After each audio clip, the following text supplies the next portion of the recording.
Hey, good morning, everybody. Hope you guys are doing good, and thanks for tuning into the channel this morning. Really appreciate it. And today I'm going to give you guys some tips on swinghead jigs. And this is a topic that, man, it doesn't really get talked about as much as it should, because swinghead jigs are just an unbelievable way to catch bass. Particularly in the pre-spawn through the post-spawn. I mean, my favorite time of year to fish them is basically March through May in most parts of the country. It just seems like the bass are set up in that zone that time of year to catch them, and it's one of the best ways to catch lots of bass as far as numbers, and good ones too. It's a really good way to win tournaments during the pre-spawn of the year. I just don't really know, why it hasn't really got more popular than it is. Back when it started, Tommy Biffle started the whole thing with the hard head and the Biffle bug type deal. He won some tournaments on it, and guys have picked it up and won tournaments here and there, but you just don't hear as much about it as what you probably should. And I think a lot of that is probably a lot of people don't talk about it because it is so effective. But what I'm going to do today is I'm going to show you guys my 3 favorite trailers with the thing, and I'm going to go into a little bit about sizes, colors, that type of stuff. Not necessarily where to fish it, but I want to show you guys basically how to set your swinghead jigs up with different trailer profiles to match different situations, and go over some details on that a little bit. I think it's going to help out. But basically, let's talk about size first. I mean, you've got, your typical swinghead jig. There's a lot of different ones made out there. Gene LaRue makes a good one. There's a lot of generic ones. There's a lot of other companies that make them. I think I got this one from, it was some guy down in Oklahoma just made them out of his garage, but it works just as good. But basically, the sizes that I use are anywhere between the 5/16 and the 11/16. My favorite is probably the 7/16, which is that's the 3 sizes I use. Good rule of thumb is I'm fishing water depth less than 5 foot deep, I'll use the 5/16. If I'm fishing sort of that 5 to 10 foot zone, I'll use the 7/16, and deeper than that, or if it's like really windy, super windy, I'll go to the 11/16. The only reason I would prefer to use this 11/16 all the time, because it keeps you in contact with the bottom good. But the only thing I don't like using the 11/16 about is the head on it is so big that a lot of times you'll lose more fish on it. The bass have more leverage, more weight to throw the bait. When you set the hook, and the big lead on there will actually open their mouth some, which causes you to lose the fish. So like I said, my favorite is probably the 7/16. So first of all, I want to go through the 3 different baits that I use and sort of tell you why. Let's start out with the first one. First one is the Zoom Craw. This is a fairly large bait. It's about a little over 4 inches long probably.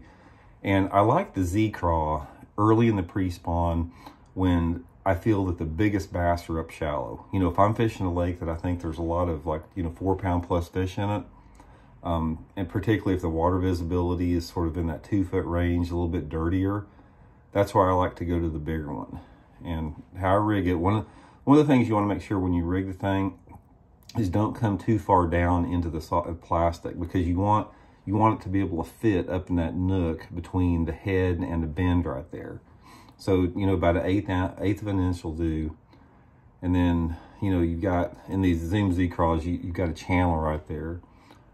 So you come right through the channel and lay it on the top. And here's another thing about the swing heads, is don't ever put the tip of the hook back into the plastic. Just lay it flat like this.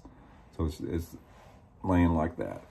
So that's my first rig there. And then sometimes, I'll put a little chartreuse or orange on the pinchers. But this is the largest profile one I use. Like I said, early pre-spawn, water temperatures, 50, low 50s, that type of thing. Specifically if you fish a lake that has a lot of largemouth in it. The larger profile like that's pretty good. I'll fish that most of the time 17 to 20 pound test line. And I use that Megabass Perfect Pitch rod, which is a fairly fast tip on the thing, a little over 7 feet long. Really gets the hook in there good. The second bait that I use is a Zoom Baby Brush Hog. This is a bait that probably a lot of people don't use on a swinghead jig, but it works really good right around the time those fish are spawning. And this is a really good time to fish a swinghead jig. When you've got fish that are actually bedding, that also means that you have a lot of fish that are in shallow water, that are in that, less than 5 foot zone. And this is the time of year I'm going to the 5/16 with the baby brush hog, just rigging it up just like that. Another thing, you got to really make sure you get these things in straight. Rigging on the thing is critical to get them to look good coming through the water. So, like that. Baby brush hog, 5/16. Like I said, anytime fish are starting to bed, water temperatures around 60 degrees. When the fish get on the flatter banks, a lot of times this time of year, they're back in the coves more. They're like back in the back thirds of a cove. They're on shallow pea gravel points, maybe getting ready to come up and spawn. Flat banks, sand, gravel, whatever. That's when I really like the baby brush hog. Just seems like it catches a lot more fish during that time frame. Let's say the last one that I use is a Zoom Speed Craw. This is a small bait. It's the smallest one that I use on it. This is probably my favorite bait to use on Swinghead Jig. Again, most people don't fish this thing, but this thing is really, really good during the early post-spawn and when those fish just first start coming off the beds up until that water temperature starts to get in the mid-70s. And for whatever reason, after those fish spawn, it seems like they want this smaller profile, and this little small speed crawl on there is just absolutely killer. One of the things that I'm looking on this thing, on the speed crawl, is I'm thinking about where those fish are going to go after they spawn. Not necessarily deep, like where you go to catch them deep cranking or on football head jigs, but I'm looking for that next step off, between moving out to their early summer haunts. So say for example, if you're fishing back in a cove and you've been catching them, those spawning type fish, you can just move out to the nearest secondary point. Doesn't have to be an obvious point, subtle secondary point. Sometimes, steeper banks adjacent to spawning areas. And I'll fish the speed craw, on the 7/16 ounce head in that, anywhere between that, say that 5 to 15 foot zone, because a lot of those fish, after they spawn, they'll move out, on those secondary points on the steeper banks, and they'll just basically set in that 5 to 15 feet before moving out deeper. So anyway, that's my 3 setups again. Like I said, rig this up there, the Zoom Z-Craw, the baby brush hog, and the speed craw. I'll show you guys what they look like together here. Up those 3 and this one. These are my 3 setups for my Swinghead jigs. Like here, colors a little bit, real briefly. I stay natural most of the time. Green pumpkins, some type of watermelon. It's basically all you need. And as usual, I didn't get a chance to do it, but I real rough my plastics up on all of them. Definitely do that. It gets the baits just more pliable, gets them a little bit more natural looking.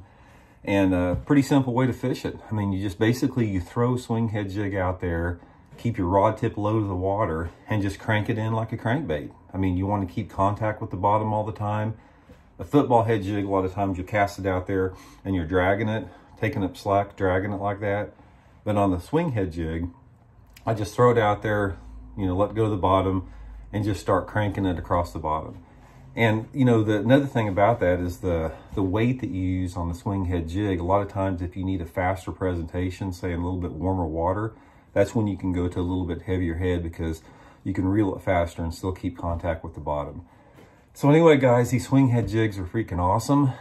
Anytime you're catching bass in the pre-spawn through the post-spawn on a crankbait where you're hitting the bottom, you can also go back to that same water with the Swinghead jig because it's basically like a soft plastic crankbait. I've never found a situation where they're biting a crankbait in the late pre-spawn through the early post-spawn where I can't catch them on the Swinghead jig. It's just a really good way to catch them this time of year. So anyway, I hope those tips helped out. I know if you throw the thing, you'll catch them.